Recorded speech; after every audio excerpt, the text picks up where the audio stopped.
நம பகுத்தறிவு பதையே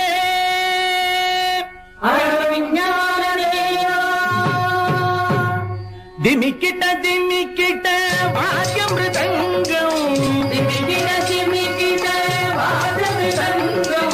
விஞ்ஞானந்த பதே நமஸ்தே விஞ்ஞானந்த பதே.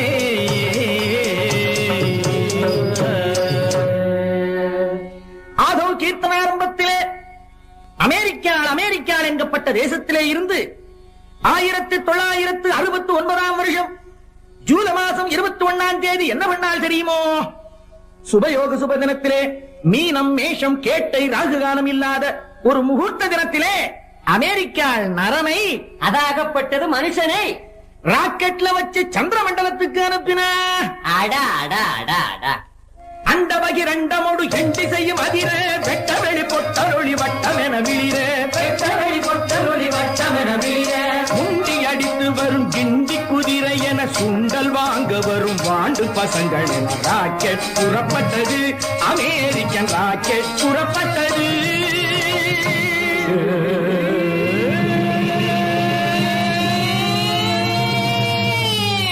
இப்படிப்பட்ட சத்தத்தோடு ராக்கெட் புறப்பட்டது.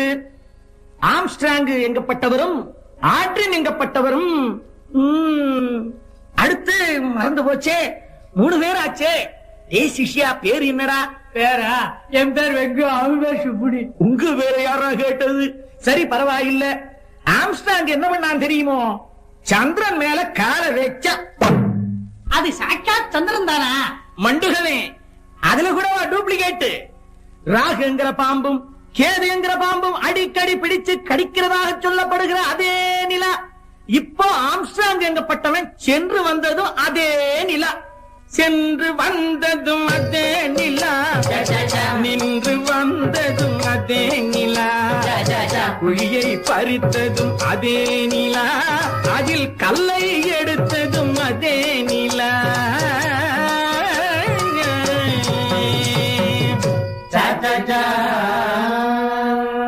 இதை டெலிவிஷன்ல பார்த்து கொண்டிருந்தவா அத்தனை பேரும் என்ன பண்ணால் தெரியுமோ?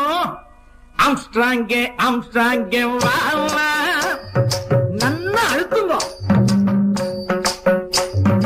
ஆம்ஸ்ட்ராங்கே ஆம்ஸ்ட்ராங்கே வா வா, உன் வலது காலை எடுத்து வைத்து வா வா. இப்படி பாடி ஆடினா அது கிடக்கட்டும்னா இந்தியாவை ரியாக்ட் சொல்லுங்க. சொல்றேன். இப்படி அமெரிக்கா போய் வந்துட்டா, ரஷ்யா இந்த ஃபீல்டுல ரொம்ப பண்ணிட்டு இருக்கா. ஏன் நம்ம இந்தியாவில் கூட சந்திரனுக்கு போக கூடாதோன்னு கேட்க ஆரம்பிச்சுட்டா. ரயில் வாகனம் கண்டுபிடிக்கிறதுக்கு முன்னாடி மயில் வாகனம் கண்டுபிடிச்சது நம்ம நாடு. நம்ம நாடு. போயிங் விமானம் கண்டுபிடிக்கிறதுக்கு முந்தி புஷ்பக விமானம் கண்டுபிடிச்சது நம்ம நாடு.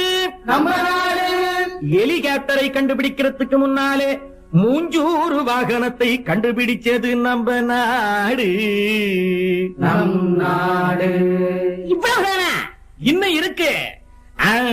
முறுக்கு வடை முறுக்கு வடை முறுக்கு வடை, இட்லி முறுக்கு வடை, தேங்காய் சட்னி தயிர் வடை, கீரை வடை ஆம வடை மெது வடை மசால் வடை, கீரை வடை ஆம வடை மெது வடை மசால் வடை. இப்படி இந்தியா எவ்வளவோ கண்டுபிடிச்சிருக்கா. இன்னும் இம்ப்ரூவ் பண்ணிட்டே இருக்கா. ஆமாம், இந்தியாவுல எதுல ஒத்துமை இருக்கோ இல்லையோ, இதுல ஒத்துமையா கோஷம் போட்டா 14 பாஷையிலையும் போட்டா நம்ம பட்டுமாமி சும்மா இருப்பாளா? அவளுக்கும் வந்துடுத்து வேகம். அடுத்த அமெரிக்கால பாத்தேடா, அவ நாட்டுக்காரா ஊனுக்கு போனதை கேட்டேடா அப்படின்னா கடைசியில விஷயம் பார்லிமெண்ட்டுக்கு போச்சு. பொதுஜன அபிப்பிராயத்துக்கு மதிப்பு வச்சு இந்தியாவில இருந்து சந்திரமண்டலத்துக்கு இந்தியாவை அனுப்ப கவர்னமெண்டார் முடிவு பண்ண. அதுக்காக ஒரு தனி அதிகாரியையும் போட்டா. அதிகாரி ஒரு அபாரமான ஐடியா பண்ணினார். என்ன ஐடியாவோ? அமெரிக்காவோட ஒரு ஒப்பந்தம் செய்து கொண்டார். அதாவது சந்திரனுக்கு போகும் ராக்கெட், தாய்க்கப்பல், பூச்சி வண்டி, ராக்கெட் எண்ணெய், ஸ்பேஸ் உடைகள், டெலிவிஷன் எட்ஸெட்ரா எட்ஸெட்ரா போன்ற சில்லற விஷயங்களை அமெரிக்காவும் ராக்கெட்டை அனுப்புவதற்கு தேவையான வெற்றில பாக்கு, பூக்குளம், சூடம், சந்தனம், பத்தி, மாலை, மாவிலை, பந்தல், மேடை, மைக் அரேஞ்ச்மெண்ட், போட்டோகிராபர், இது போன்ற அதிமுக்கியமான வெரி இம்பார்ட்டன்டான விஷயங்களை இந்தியாவே கவனிச்சுக்கு முன்னு ஒரு ஒப்பந்தத்திலே கையெழுத்து போட்டார். இதுக்கப்புறம் தான் எல்லா தொல்லையும் ஆரம்பிச்சது.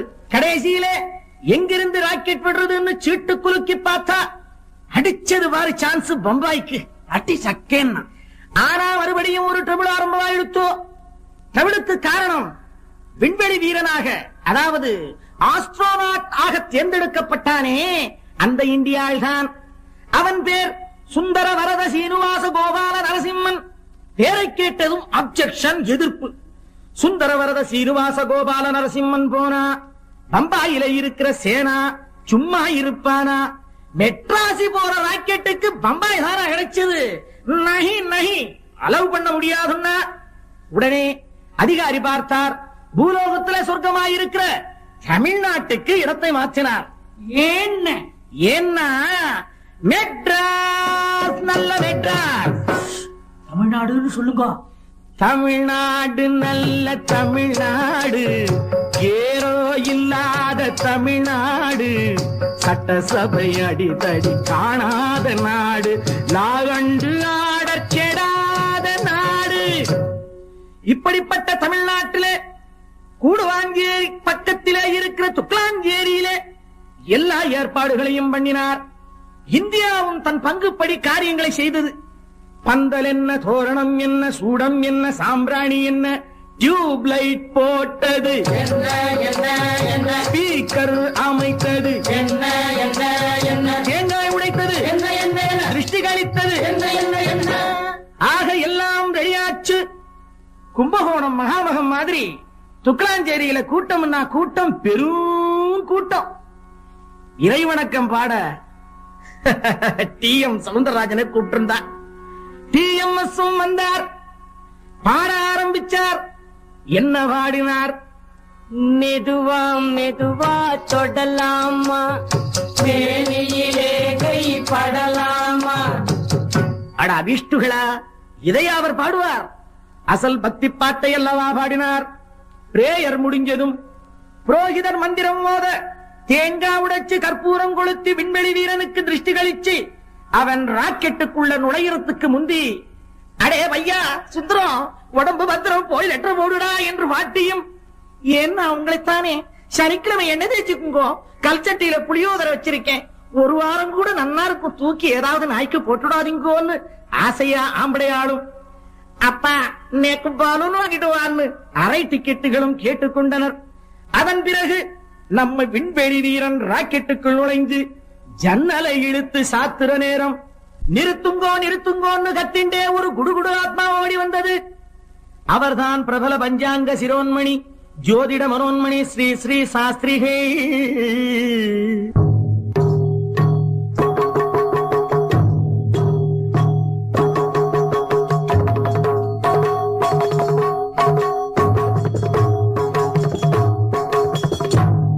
என்ன சொன்னார்? Do you have any sense? Do you have any brains? Do you have any sense? Do you have any brains? Do you have any idea? அப்படி இன்னும் ஆங்கில மொழியில் கேட்டார். இத ரேடியோவில் 14 பாஷையிலையும் அஞ்சல் பண்ணா. ஸ்ரீ ஸ்ரீ ஸ்ரீ சாஸ்திரிகள் கணீர் என்று சொன்னார். மை டியர் ஆபீசர், அன்புள்ள அதிகாரி அவர்களே, தப்பு பண்ணிட்டேள், பெரிய தப்பு பண்ணிட்டேள், பெரிய பிளண்டர் பண்ணிட்டேள். இன்னைக்கு அமாவாசையாச்சே, சந்திரனே கிடையாது. நம்ம இந்தியாவில் எங்க போய் இறங்குறது? சந்திரன் இல்லாத போது இறங்க இடம் எதுன்னு இப்படி கேட்டார். அதிகாரி அசந்து போயிட்டார். ஒரே சலசலப்பு, ஒரே பரபரப்பு. அதிகாரி பார்த்தார், கிடுகிடுன்னு மைக்கை பிடிச்சார். இந்த ராக்கெட்டை அனுப்புறதுல ஒரு சின்ன தவறு நடந்து விட்டது. அமாவாசை வருவதை யாரும் கவனிக்கல. ஆகவே மன்னிக்க வேண்டுகிறேன், செய்த தவறுக்கு வருந்துகிறேன் என்று வருத்தப்பட்டு மேலும் சொன்னார். ஆகவே சந்திரனுக்கு இந்தியாவை அனுப்புற இந்த நிகழ்ச்சியை இன்னும் 15 வருஷம் ஒத்தி வைக்கிறேன். மறுபௌர்ணமி வர்றதுக்கு 15 நாள் தானே. தவறி போய் அந்த மனுஷன் 15 வருஷம் நிட்டார். அதிகாரியாச்சே, சொன்னதுதான் மாத்த முடியாதே. ஆகவே இன்னும் 15 வருஷம் கழிச்சு நீங்க எல்லாரும் இங்கே வரணும். இந்தியா சந்திரனுக்கு போற கதையை நான் திரும்ப சொல்லணும். அதை நீங்களும் கேட்கணும். பகுத்தறிவாளருக்கும் பழைய பஞ்சாங்கத்திற்கும் சுந்தரவரதனுக்கும் ஸ்ரீலஸ்ரீ ஜோசியருக்கும் கதை சொன்ன எங்களுக்கும் அதை கேட்ட உங்களுக்கும் டாட்டா சுப டாட்டா.